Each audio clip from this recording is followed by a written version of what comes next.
It's the evening of October 16th, 1859. The townspeople of Harpers Ferry, Virginia are enjoying a quiet Sunday before the factories come to life with its usual activity come Monday. The confluence was chosen as the site of the second U.S. federal armory and arsenal, not just for the power that could be harnessed from the Shenandoah and Potomac rivers, but also the formidable heights towering on either side of the point. It was thought to be impossible to attack Harpers Ferry, but those who established the ferry could not imagine a domestic threat would be the first to try and strike in the name of abolishing an institute widely accepted in Virginia. Abolitionist John Brown had lost his patience with the slow pace of the dissolution of slavery. With the U.S. government spending nearly a century neglecting the matter, a power struggle between free and slave state had divided the nation. The Underground Railroad was one solution abolitionists had created, but recent laws such as the Fugitive Slave Act made it increasingly difficult to succeed. Others turned to writings and speeches to end slavery. But the development of the new state of Kansas set a stage for pro-slavers and free staters to fight the matter for intimidation, skirmishing, and murder. It's in bleeding Kansas that Brown gained his fame, glorified by some, vilified by others. Of his own word, "Here before God, in the presence of these witnesses, for this time I consecrate my life to the destruction of slavery."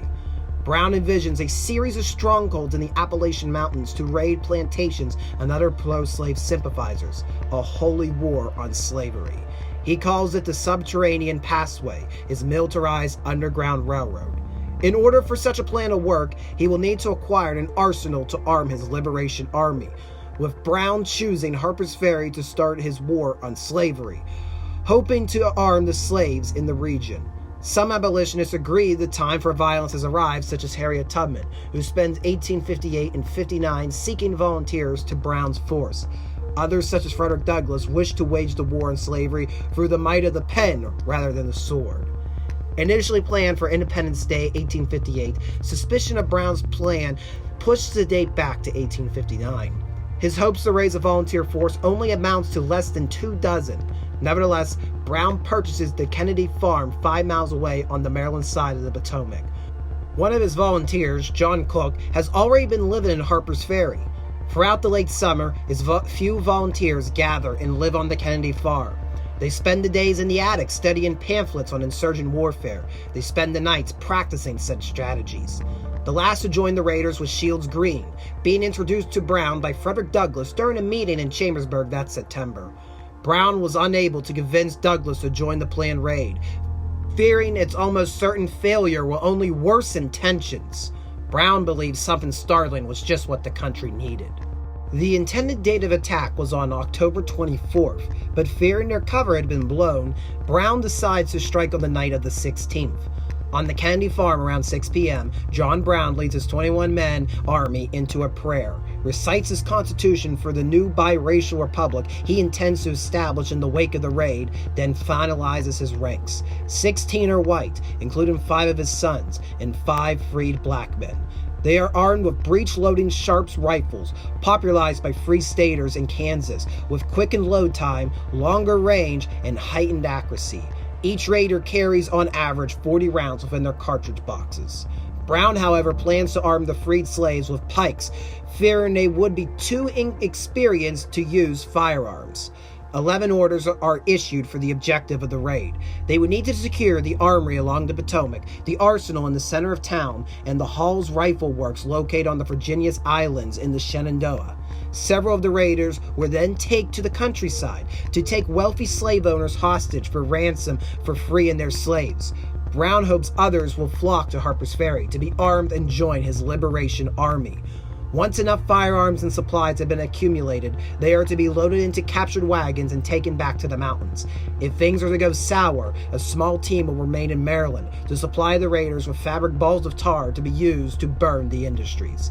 Men, get on your arms. We proceed to the ferry. As night covers the valley, Raider Osborne Anderson later recalls their advance to the crossing being as solemn as a funeral procession. Charles Tidd and John Cook cut the telegraph wires running along the Maryland side of the Potomac. John Kagi and Aaron Stevens, the latter being the only one with military experience, subdues the unarmed watchman Bill Williams. The raiders then crossed the covered Baltimore and Ohio Railroad Bridge around 10:30 p.m., with Brown directing the early motions from a wagon. Once across, Stuart Taylor and Brown's son Watson moved to secure the Shenandoah Bridge south of town. The rest followed Brown to the gates of the U.S. Armory, taking the lone watchman Daniel Whelan captive and trying to threaten him into unlocking the gate. When asking the raiders' intentions, Brown steps forward. "This is a slave state. I want to free all the Negroes in this state. I have possession now of the United States Army, and if the citizens interfere with me, I must only burn the town and have blood."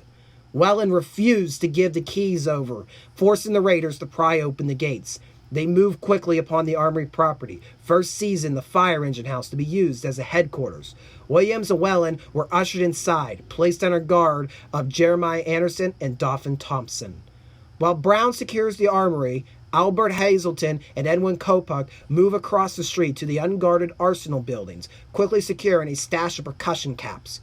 William Thompson and Brown's son Oliver moved to aid in securing the Shenandoah Bridge, while Caggie and freeman John Copeland moved to secure the Hall's Rifle Works. The watchman there is quickly subdued. By 11 p.m., Brown's raiders have secured all of their targets on Harpers Ferry without incident. Brown cut several of his raiders loose upon the nearby countryside. They set their sights upon Bel Air, the home of Colonel Lewis Washington. Cook had befriended the descendant of the first president and learned of his possession of pistols gifted to George Washington by the Marquis de Lafayette and a sword allegedly a gift from Frederick the Great. Brown wants these prized weapons for the irony of an abolitionist like himself using the weapons of America's most famed slave owner in a revolt to end the practice. Washington is captured, his 4 slaves freed. They were soon joined by Thomas Alsted and his son, also taken captive, and their 6 slaves set free. 11:30 p.m. was the scheduled shift change for watchmen on the railroad bridge. Patrick Higgins reports for duty, but finds all the lanterns extinguished, as well as Williams' time card not being punched since 10:30. As Higgins crosses back into Harper's Ferry, Watson Brown and Stuart Taylor try to apprehend him. Watson is struck over the head. The watchman makes a break for it. Taylor fires a lone shot, only succeeding in cutting a hole through Higgins' cap. The first gunshot of the raid awakes several in the nearby Wagner Hotel. The barkeeper on the midnight shift steps out to see what the commotion was about. He's captured and taken to the engine house. Higgins isn't the only one who found the lack of lanterns suspicious. Hayward Shepard, a porter at the B&O station, begins walking down the tracks in search of where the missing watchman might be.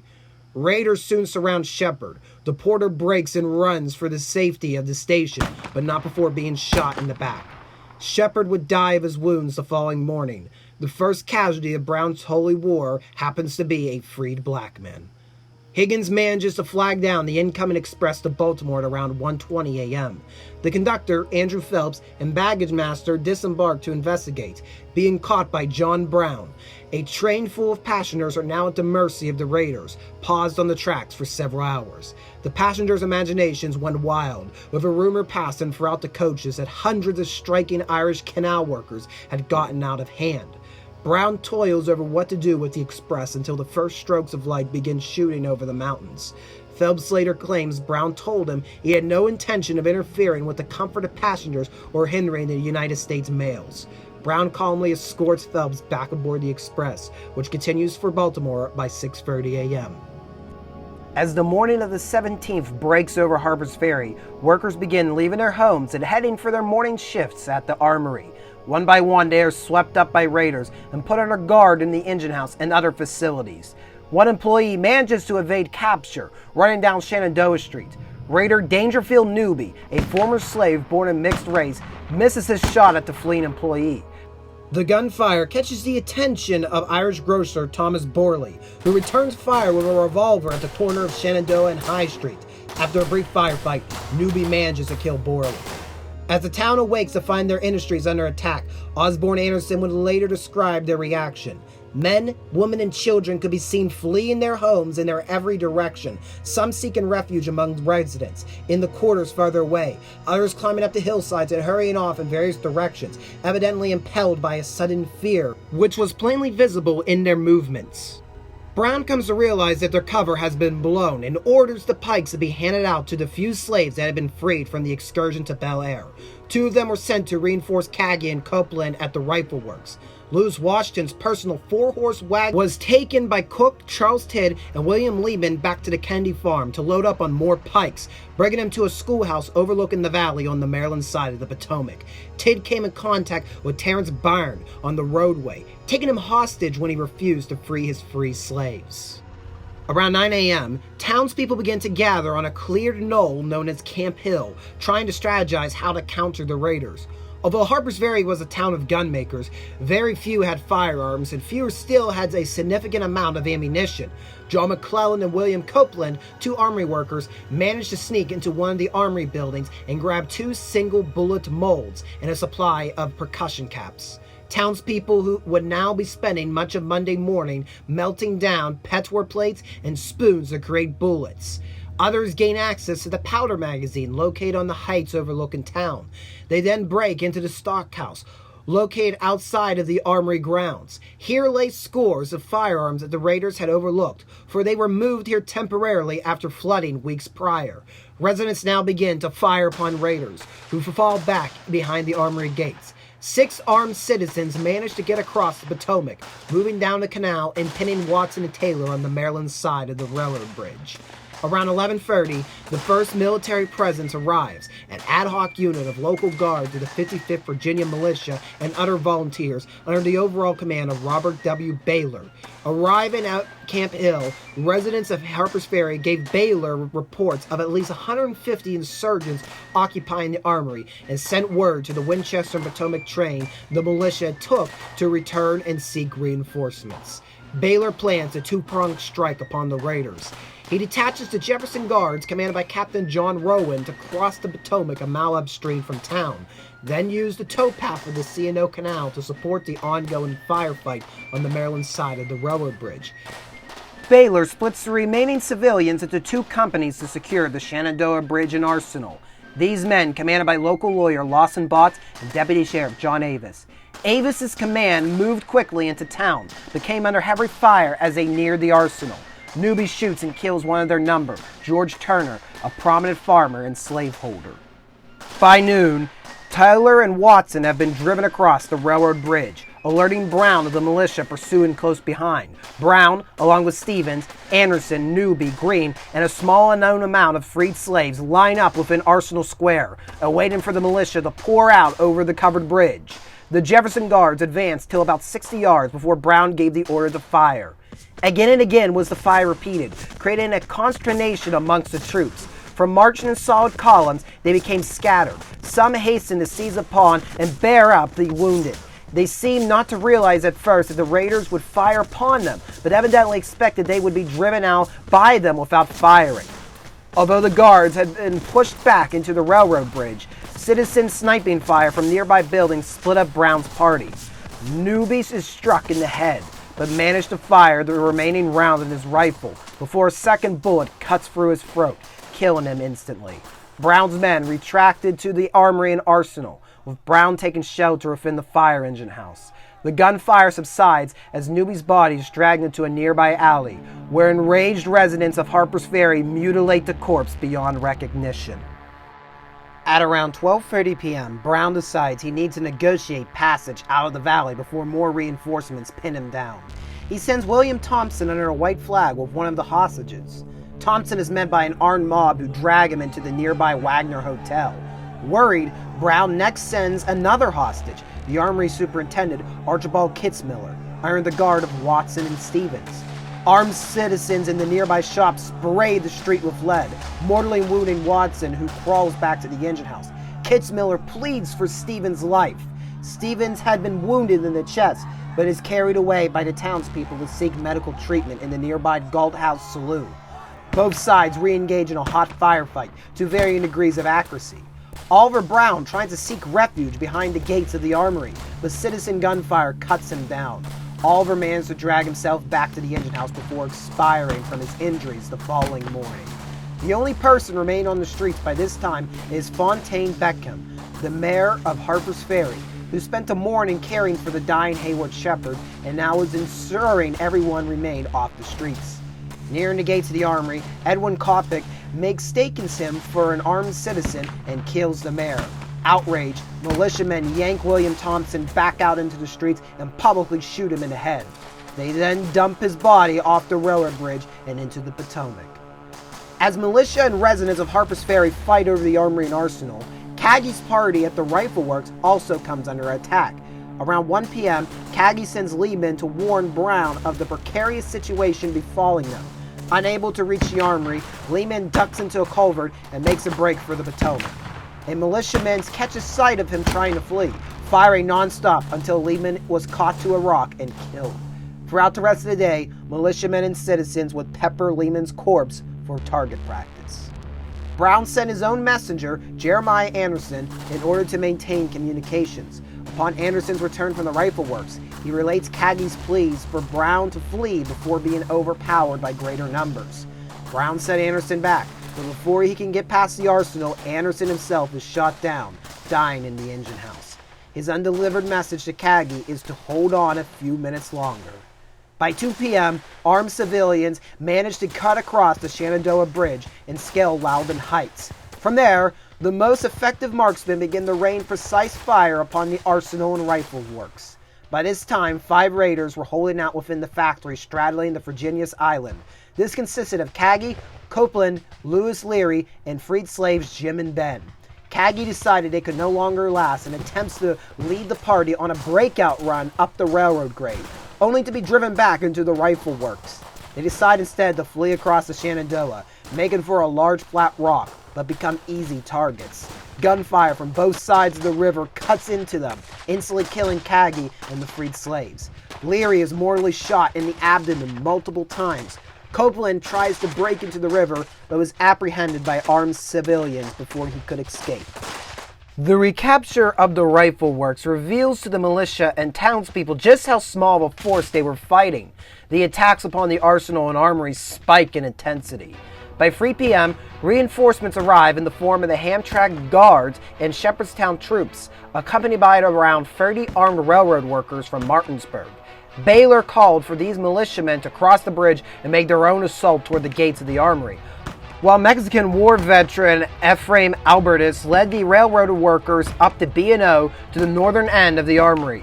While the militia distracted Brown, Albertus and his small party slipped into the armory grounds and freed many of the imprisoned workers. Although poorly armed with out-of-fashion hunting rifles and muskets, several of the railroad contingent made a charge toward the engine house, being led by George Wallet. The raiders' far more quicker Sharps rifles stunned the assault, wounding Wallet in the arm. 2 more railroad workers were wounded, including Evan Dorsey, a free man working as a conductor. Sensing the pressure surrounding him, Brown decides to barricade himself, Copuck, Green, Dauphin Thompson, and the mortally wounded Watson Brown in the engine house, picking out 10 hostages to keep captive. These include Lewis Washington, Thomas Alsted, and Justice of the Peace Israel Russell. Gentlemen, perhaps you have wondered why I have selected you from the others. It's because I believe you to be the most influential, and I have only to say now that you will have to share precisely the same fate that your friends extend to my men. Green rushes through a hail of bullets to the arsenal to explain the developing situation. Anderson and Hazlett urge him to stay and make a possible escape, but Green resigns to fight alongside Brown in the engine house.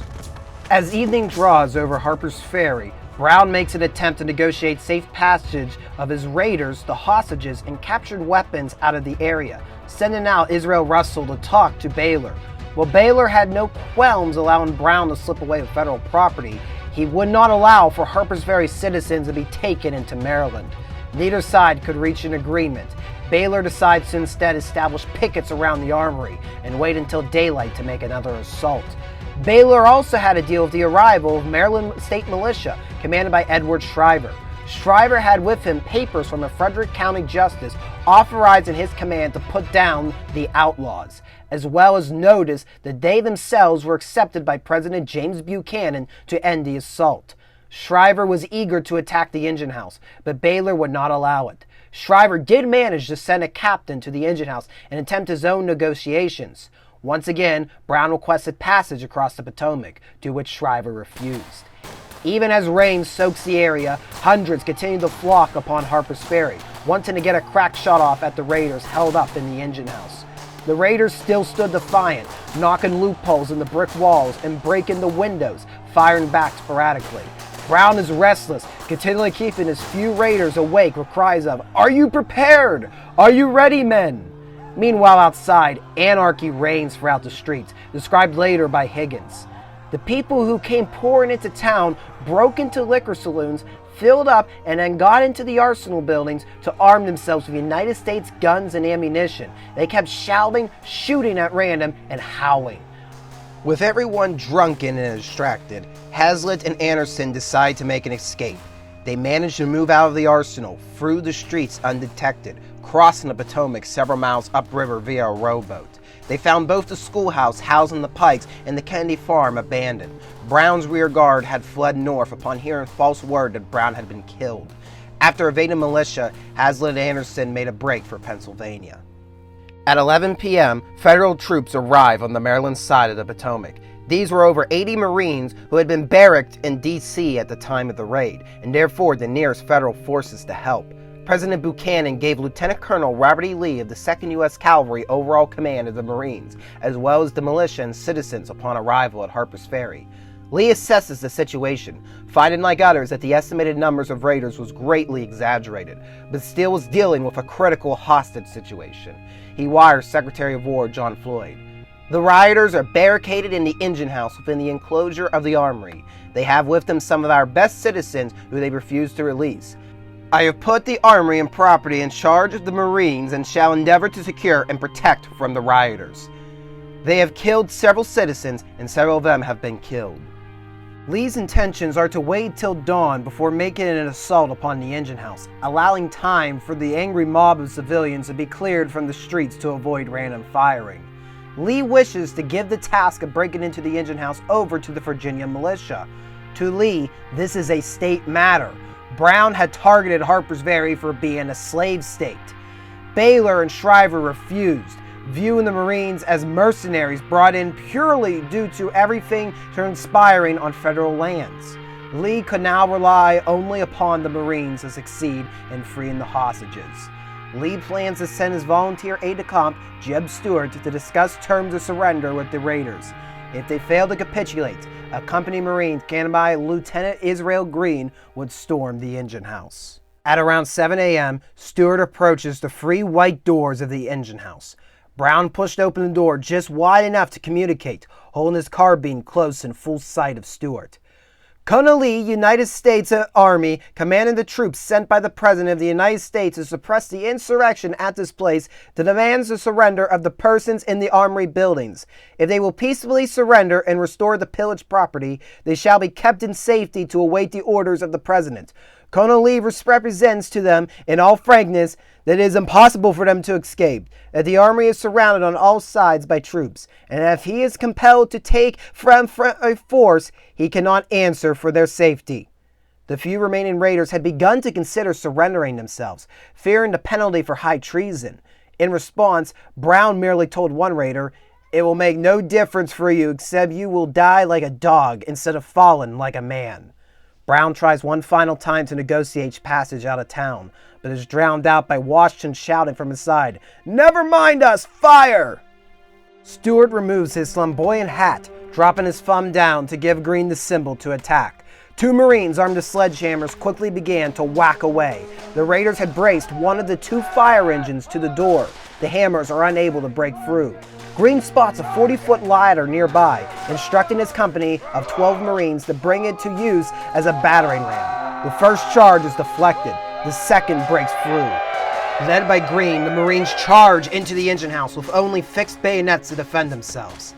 I instantly stepped from my position in front of the stone abutment and entered the opening made by the ladder. On one knee, a few feet to the left, knelt a man with a carbine in his hand, just pulling the lever to reload. "Hello, Green," said Colonel Washington. "That's Osawatomie." Quickly Dan thought I brought my saber down with all my strength upon his head. He was moving as the blow fell, and I suppose I did not strike him where I intended, for he received a deep saber cut in the back of the neck. He fell senseless on his side, and then rolled over to his back. I think he had just fired, for the Marine who followed me into the aperture made by the ladder received a bullet in the abdomen, from which he died in a few minutes. Instinctively, as Brown fell, I gave him a saber thrust in the left breast. The sword I carried was a light uniform weapon, and either not having a point or striking something hard in Brown's accoutrements did not penetrate. The blade bent double. It was all over within 3 minutes. Private Luke Quinn is the lone Marine deaf, an Irish immigrant with no family, and who would later be buried in the Harpers Ferry Catholic Cemetery. Private Matthew Rupert is also hurt in the face, but only loses several teeth in exchange for his life. Both raiders, Jeremy Anderson and Dauphin Thompson, had been bayoneted to death. Surveying the carnage, Marines step over the corpse of Oliver and Watson Brown, finding John Brown nearby bleeding from the head. Kopek and Green are the only 2 raiders to emerge unharmed. Minus being shaken up, all the hostages are set free. The surviving raiders are corralled into the office of the armory to await questioning by the governor of Virginia. In the 32 hours of fighting, 17 men were dead, including 6 civilians. But to what cause they died for was debated by the court of public opinion. The October 1859 raid on Harper's Ferry only increased the polarization of the United States. Opinions of Brown's actions ranged from trembling at the actions of a treacherous madman to glorifying an avenging angel. Although the raid had occurred in and around federal property, it would be the state of Virginia that would charge Brown and his raiders in what the court described as conspiring with Negroes to produce insurrection, treason against the Commonwealth, and murder. The defense argued Brown was innocent of such charges, for he was not from Virginia and therefore not bound by Virginian law. It took just 45 minutes on October 31st, 1859 for the jury to find Brown guilty on all accounts and sentenced to be publicly hanged. The execution was carried out on December 2nd in the present-day town of Charlestown, West Virginia, with approximately 2,000 in attendance. Militia surround the scaffold from which the noose hung in case of an attempted rescue by sympathizers. But Brown had appeared resigned to his fate, having calmly spent his last days in peace. As he stepped up toward the noose, he passed a note to John Avis. I, John Brown, am now certain that the crimes of this guilty land will never be purged away but with blood. The raid on Harper's Ferry did not achieve a holy war on slavery, but it did achieve in startling the nation. Just over a year later, Brown's prophecy would come true, costing the United States anywhere from 600,000 to 800,000 lives.